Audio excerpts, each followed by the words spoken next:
नमस्ते, कैसे हैं आप सब लोग। ब्यूटीफुल सक्सेस स्टोरी है। इन्होंने जैसा अपने ग्रैटिट्यूड में लिखा, जो भी इन्होंने अफर्मेशन लिखी, एज इट इज इन्होंने मैनिफेस्ट कर लिया। बहुत अच्छी कहानी है।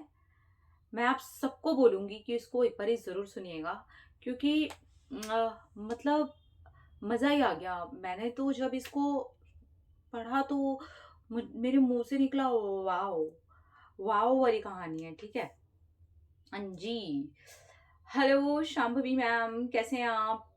मैं बहुत अच्छी हूँ और मैं अपनी सैलरी की सक्सेस स्टोरी आपके साथ शेयर करना चाहती हूँ। 3 महीने की जॉब के बाद में मैंने अपनी वो जॉब छोड़ के बहुत अच्छी दूसरी जॉब मिली थी, उसके अंदर कदम रखा था। और उस ऑफिस में मैं 3 साल से काम कर रही थी। तो जो लास्ट के 3 मंथ्स थे वो मेरी सैलरी वहां से नहीं मिली थी। और मेरे बॉस ने साफ मना कर दिया था कि वो सैलरी के बारे में मैं अब पूरी तरह से भूल ही जाऊं। और मेरे माइंड से वो जा ही नहीं रही थी, क्योंकि 3 महीने की सैलरी बहुत ज़्यादा होती है, जो कि मेरे काम आनी थी। और भी बहुत सारी चीज़ें होती हैं। 3 महीने तक मैंने वहाँ पर काम किया है। मैंने सिर्फ 3 महीने में 2 छुट्टी ली थी, वो भी जब मेरी तबीयत बहुत ज़्यादा ख़राब थी। उसके अलावा मैंने कभी छुट्टी भी नहीं ली। मैं हमेशा ऑफिस गई हूँ, मैंने सारा काम किया है। तो दुख तो लगता है कि मेरी सैलरी क्यों रख ली। और बॉस ने सामने से मना भी कर दिया। तो मेरे सामने आई आपकी जादू प्रैक्टिस। उसके अंदर मेरे मन में ख्याल आया कि मैं अपनी सैलरी के बारे में लिखती हूँ। मैंने उसके अंदर जो अफर्मेशन लिखी वो सेम टू सेम मैनिफेस्ट हो गई। उसमें मैंने ये लिखा था कि मेरे बॉस ने खुद कॉल करके मुझे सैलरी देने के लिए कहा है, और पूरी सैलरी मेरे अकाउंट में ट्रांसफर हो गई है। Thank you, thank you, thank you. मैंने अपनी सैलरी का अमाउंट भी उसके अंदर लिखा। और उसके बाद में जादू प्रैक्टिस खत्म हो गई। मैं सच में बहुत ज़्यादा पॉजिटिव और बहुत हल्का फील करने लगी जादू प्रैक्टिस के बाद। अब मैंने सोचा कि मैं दूसरी बार फिर से जादू प्रैक्टिस करती हूँ। तो मैंने दोबारा से जादू प्रैक्टिस करनी स्टार्ट की, क्योंकि जादू प्रैक्टिस से एक और फायदा मुझे मिला था। वो था मेरा वेट लूज होने का। मैंने सिर्फ जादू प्रैक्टिस के अंदर ही अंदर 4 kgs वेट लूज किया है। सिर्फ जादू प्रैक्टिस फॉलो करके, और कुछ भी नहीं अलग से किया। जादू प्रैक्टिस में आपने वर्कआउट्स करने के लिए बोला है, तो उसमें मैंने सिर्फ वॉक ली थी और ग्रीन टी शामिल की थी। जब मेरी दूसरी जादू प्रैक्टिस चल रही थी, उसके 15वें दिन पर ही मेरे बॉस का कॉल आया, जो कि मेरे लिए एक अननोन नंबर बन चुका था। मैंने उठाया और जैसे ही मैंने बोला हेलो, तो मेरे बॉस ने कहा कि मैं बोल रहा हूँ और मैं तुम्हें सैलरी ट्रांसफर करना चाहता हूँ। क्या तुम्हारे उसी अकाउंट में मैं सैलरी ट्रांसफर कर सकता हूँ? मैं ये बात सुनते ही शॉक्ड हो गई। मेरे एकदम चेहरे पर ऐसा लग रहा था कि क्या मैं सपना देख रही हूँ। मैंने 2 बार अपने फोन को देखा है कि ये सचमुच का कॉल है या मेरे साथ कोई प्रैंक किया जा रहा है। लेकिन नहीं, वो मेरा बॉस ही था। और उन्होंने मुझे यही बोला, और मैंने उनको कहा क्या हुआ सर? तो उन्होंने कहा कि कल मेरी बेटी ने बहुत बड़ी बात बोल दी है, और इसके बाद ही मैंने डिसाइड किया कि मैं सबकी सैलरी दूंगा, और उसमें से तुम्हारा भी नाम आता है। तुम्हारी 3 महीने की सैलरी बाकी है, वो सारी की सारी सैलरी मैं तुमको ट्रांसफर करना चाहता हूँ। बस इतना बताओ कि मैं किस अकाउंट में ट्रांसफर करूँ। तब मैंने उनसे क्यूरियोसिटी के चलते पूछ लिया कि सर क्या बोला आपकी डॉटर ने, सब ठीक है ना? तो उन्होंने कहा कि मेरी बेटी ने मुझे कहा कि ऐसे पैसे को सिर्फ बीमारी में और तबीयत खराब में लगाया जा सकता है पापा।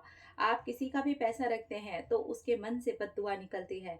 आपको ऐसा नहीं करना चाहिए। अगर उन्होंने आपके लिए काम किया है, अपनी सर्विस दी है, तो आपको उनके पैसे ज़रूर देने चाहिए। मुझे ये सोच के बहुत बुरा लगता है कि मेरे पापा ऐसा करते हैं। तो जैसे ही उन्होंने ये बात बोली, मेरा रोना निकल गया। और बस उसके कुछ घंटे के बाद ही मेरे बॉस ने मेरी 3 महीने की सैलरी खुद ब खुद ही ट्रांसफर कर दी। ये मैजिक है। ये सच में मैजिक है। मैंने कुछ भी नहीं किया। मैंने तो कोई अच्छी पॉजिटिव अपने बॉस के लिए अफर्मेशंस भी नहीं दी। सिर्फ उतना ही किया जितना जादू प्रैक्टिस में डालने के लिए होता है कि कुछ खराब रिश्तों में आप अच्छी बातें लिखते हैं। मैंने बस वहीं पर लिखा, और देखिए मेरे साथ कैसा मैजिक हुआ। Thank you so much Shambhavi ma'am, जादू प्रैक्टिस को लाने के लिए। सच में वो बहुत ही मैजिकल प्रैक्टिस है। मुझे फिजिकली और मेंटली बहुत फर्क पड़ा है। Thank you, thank you, thank you, thank you, thank you, thank you. हाँ जी। तो देखिए, जो जादू प्रैक्टिस है उसके अंदर शिफ्ट बहुत ज़्यादा है, आपका जो माइंड है बार-बार डाइवर्ट होता है। मुझे कॉल पे भी आप लोग बताते हैं बहुत बार कि जादू प्रैक्टिस से हमारा ये मैनिफेस्ट हो गया, हमको ऐसा फ़ील हुआ या चीज़ें हमारी ऐसी बदलनी स्टार्ट हो गई। देखिए, वो प्रैक्टिस के अंदर जितने भी टास्क हैं ना, उसके अंदर आपकी बॉडी को और आपके माइंड को जोड़ करके मैंने बनाई थी, ताकि आपको फिज़िकली भी हेल्थ में आपको हेल्प मिले, क्योंकि अकॉर्डिंग टू मी अगर हेल्थ अच्छी है ना तो आपका माइंड बहुत अच्छे से काम करेगा, अगर आपकी बॉडी अच्छी है ना तो आपका माइंड बहुत अच्छे से काम करेगा, और अगर आपका माइंड अच्छे से काम करेगा ना तो आप इजी मैनिफेस्ट भी कर सकेंगे। तो इन्होंने जादू प्रैक्टिस के अंदर ही 4 kgs वेट भी लूज किया है, तो ये उन लोगों के लिए भी फायदेमंद है जो लोग वेट लूज करना चाहते हैं, और ये उन लोगों के लिए भी फायदेमंद है जो लोग मैनिफेस्ट करना चाहते हैं। तो इन्होंने सिंपल अफर्मेशन लिखी और ये भूल गए। ये तो दूसरी बार जादू प्रैक्टिस पे शांति से उतर गए, ध्यान में था ही नहीं। सामने से कॉल आया, बॉस की डॉटर ने ऐसा कहा। देखिए, ये बात हमेशा याद रखिए, उनकी जो डॉटर ने कहा वो बात बिल्कुल सही है। अगर कोई भी इंसान आपको सर्विस दे रहा है या आप किसी को सर्विस दे रहे हैं, तो आप उस पैसे के, उस रिवॉर्ड के पूरे पूरे हकदार हैं, क्योंकि वो सर्विस, चाहे वो कोई भी सर्विस हो, सामने वाला या आपको इंसान पैसा दे रहा है या काम करके दे रहा है या समय दे रहा है, मुझे नहीं पता, सबके अलग अलग देने सर्विसेज देने का जो होता है वो तरीका होता है। कभी भी किसी की भी सर्विस के पैसे मत मारिए, क्योंकि शायद कोई इंसान पैसा इन्वेस्ट कर रहा होगा, कोई समय इन्वेस्ट कर रहा होगा, कोई अपनी ज़रूरतों के चलते उस चीज़ को कर रहा होगा। तो समय, पैसा, माइंड, फीलिंग सब कुछ उसके अंदर इन्वेस्ट हो रहा होता है। तो कभी भी किसी का भी धन मत मारिए।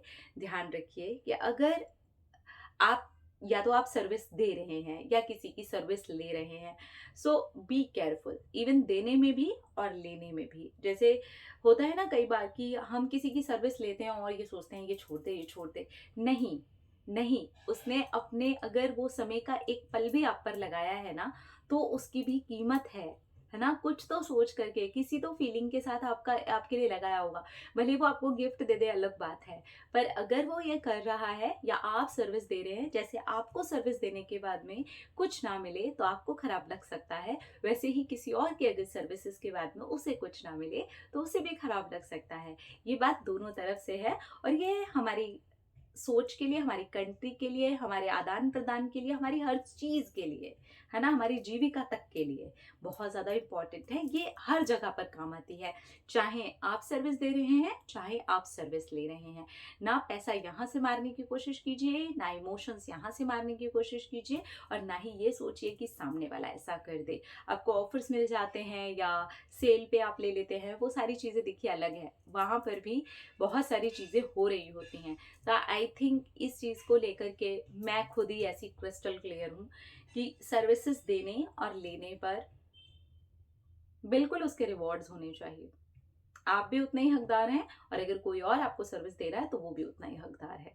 तो मेरे हिसाब से भी ये बिल्कुल सही है और ये क्रिस्टल क्लियर बात है। अपना रखिए ख्याल, अपने आप से कीजिए ढेर सारा प्यार, ताकि आप अट्रैक्ट करें ढेर सारा प्यार। I love you all. Tata.